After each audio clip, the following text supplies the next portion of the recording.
আল কোরআনের বাংলা অনুবাদ সূরা দোহা। রহমান রহিম আল্লাহ তাআলার নামে। শপথ আলোকোজ্জ্বল মধ্যদিনের, শপথ রাতের অন্ধকারের, যখন তা চারিদিকে ছেয়ে যায়।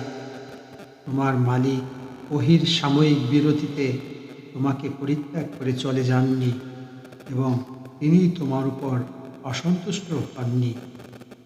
অবশ্যই তোমার পরবর্তীকাল আগের চেয়ে উত্তম। অল্প দিনের মধ্যেই তোমার মালিক তোমাকে এমন কিছু দেবেন যে তুমি এত খুশি হয়ে যাবে।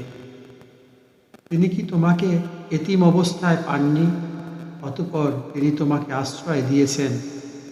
তিনি কি তোমাকে এমন অবস্থায় পাননি যে তুমি সঠিক পথের সন্ধানে বিব্রত ছিলে? অতঃপর তিনি তোমাকে সঠিক পথের সন্ধান দিয়েছেন। তিনি কি তোমাকে নিঃস্ব অবস্থায় পাননি? অতঃপর তিনি তোমাকে অমুখাপেক্ষী করে দিয়েছেন। অতএব তুমি কখনো এতিমদের উপর জুলুম করো না। কোনো প্রার্থীকে কোনো সময় ধমক দিও না। তুমি তোমার মালিকের অনুগ্রহসমূহ বর্ণনা করে যাও।